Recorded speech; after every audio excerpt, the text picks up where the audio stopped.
Marija Vidović nastao je upravo iz tog razloga da se jednom stečeno znanje nadograđuje. A onda su tu i neka neraskidiva prijateljstva, pa se pijanističkom duhu Kostreni pridružila i poznata pjesma.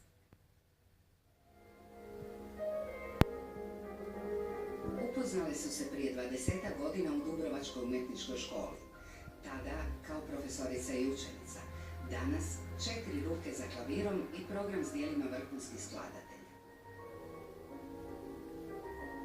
Mendelssohna pjesma bez riječi, on je jedno kapitalno djelo za trajuće daroručno što je Schubert napisao fantaziju. Claire de Lune iz Südberga Mastka od Claude Debussya, onda Dvořákov slavenski ples, onda jedno djelo Sofoklevića Dubrovačkog vlastelina i od Santija La Belle Excentrique. Zvuče kao jedno, ali svoje umijeće četveroručnog muziciranja sjedinjuju u pijanističkom duhu Fantazija. Spoj mladosti i iskustva uvijek publici donese nešto novo.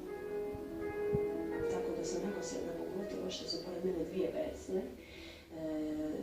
Prva Vesna za klavirom i pijanistica i moja nekoć profesorica na Dubrovačkoj umjetničkoj školi i zaista sam počašćena biti zbog svoje profesorice da danas možemo skupa kreirati. Kreirala je ovu glazbenu večer i poezija. Piše ju Ivana Marija Vidović u pijanističkim stankama, a kao pojačanje na koncert je pozvala poznatu riječku pjesnikinju Vesnu Miculinić-Prešnjak, iza koje je 30 knjiga.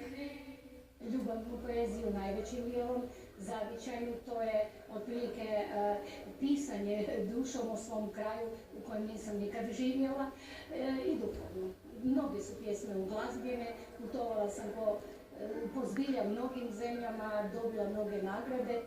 Ove 3 žene povezali su glazba i stihovi, a večer u Kostreni Ivanina je zahvala za prijateljstva koje je stekla ovdje, za vrijeme svojega ratnog izbjeglištva iz napadnutoga Dubrovnika.